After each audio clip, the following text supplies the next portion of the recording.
ایک بہت خوبصورت کنیز تھی، بہت خوبصورت، بلا کی خوبصورت. اگر میں اس کی خوبصورتی بیان کر دوں تو شاید آپ سوچے کہ یہ کیا بکتا ہے، لیکن میں صحیح کہہ رہا ہوں.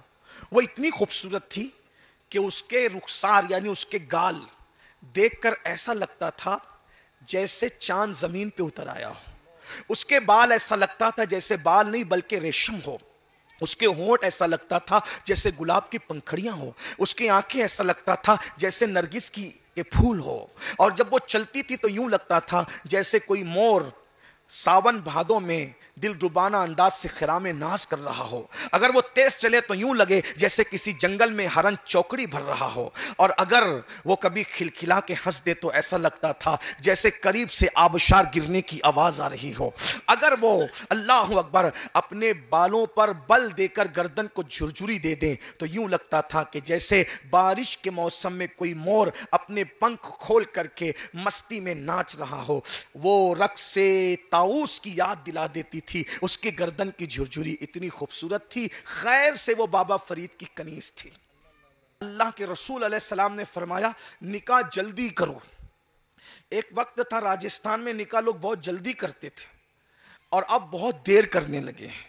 یہ سیریلوں کی وجہ سے اور پتہ نہیں کیا کیا خرافات آگے اس کی وجہ سے. اللہ کے رسول علیہ السلام فرماتے ہیں 3 چیزوں میں دیر مت کرو. 3 چیزوں میں دیر مت کرو. نمبر 1، جب نماز کا وقت آ جائے تو نماز پڑھنے میں دیر مت کرو. نمبر 2، جب جنازہ تیار ہو تو تدفین میں دیر مت کرو. نمبر 3، جب بیٹا اور بیٹی بالغ ہو جائے تو ان کے نکاح کرنے میں دیر مت کرو. آج ہر طرف سے شور سنائی دے رہا ہے کہ لڑکیاں بھاگ رہی ہیں، لڑکیاں بھاگ رہی ہیں. حالانکہ سب بیٹیاں ایسی نہیں ہوتی لیکن لوگ شور کرتے ہیں. بلکہ میں تو لوگوں کو یہ بھی کہتا ہوں آج کل لوگوں کی مائیں اتنی شریف نہیں ہے جتنی ہماری بیٹیوں کو اللہ نے شرافت عطا کی ہے.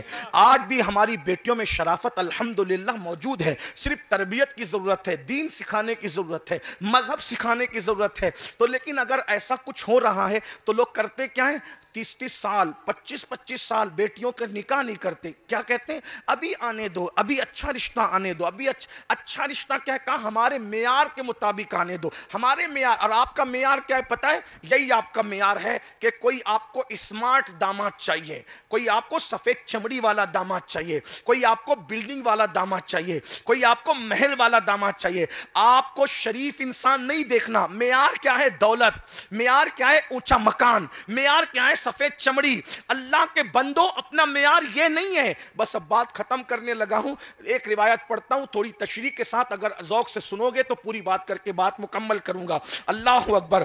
اللہ کے رسول علیہ السلام فرماتے ہیں لوگ نکاح کرتے وقت چند چیزیں دیکھتے ہیں. پہلی چیز لوگ دیکھتے ہیں نکاح کرتے وقت خوبصورتی، حسن، بیوٹی.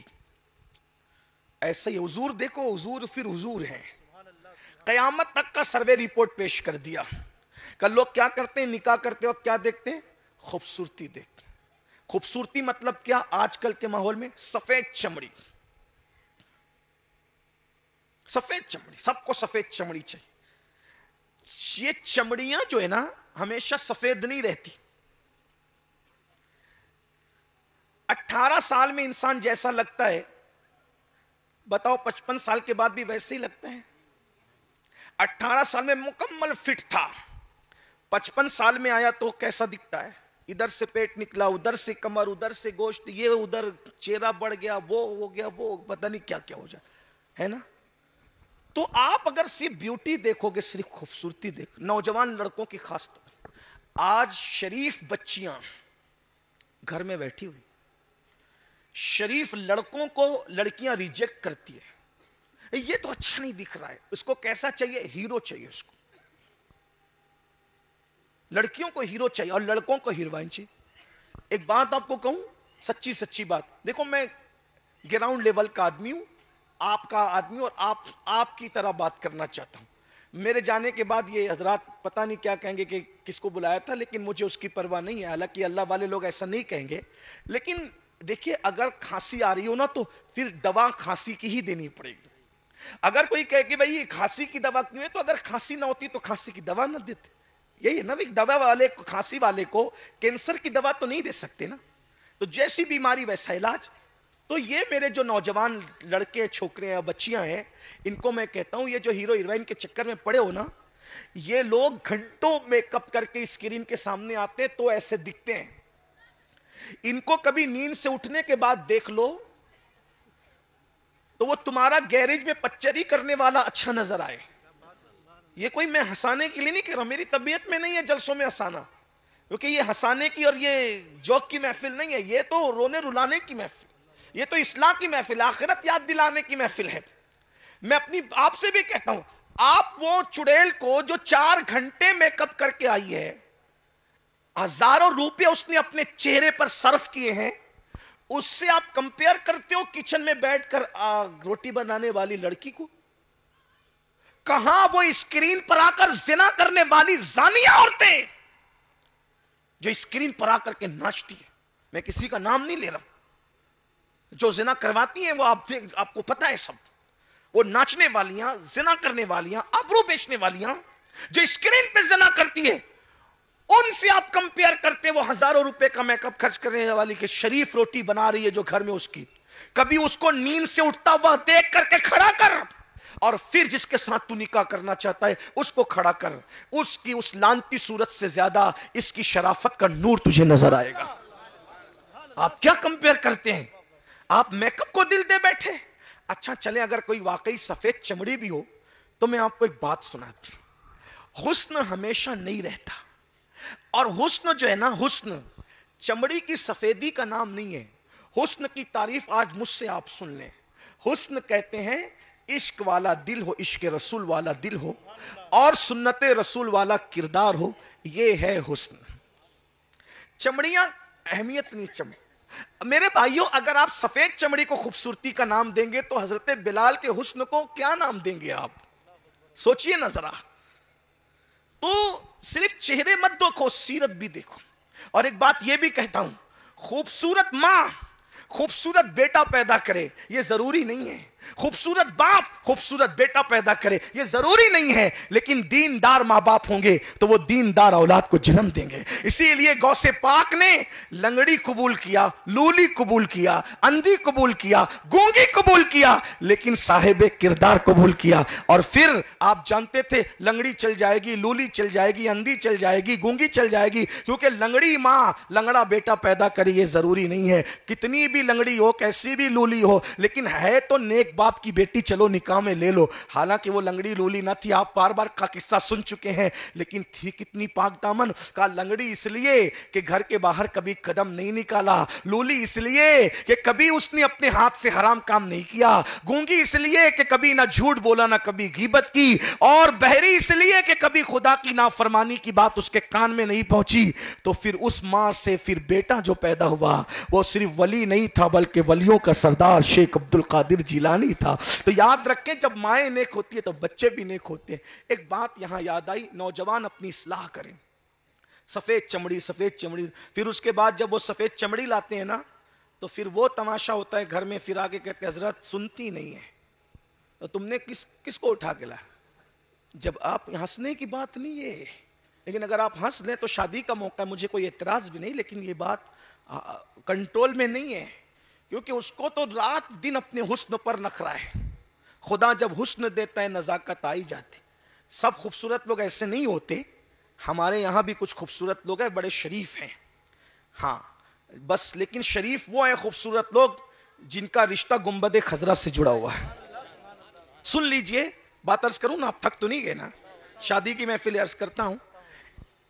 بابا فرید سرکار کے یہاں ایک بہت خوبصورت کنیز تھی، بہت خوبصورت، بلا کی خوبصورت. اگر میں اس کی خوبصورتی بیان کر دوں تو شاید آپ سوچے کہ یہ کیا بکتا ہے، لیکن میں صحیح کہہ رہا ہوں.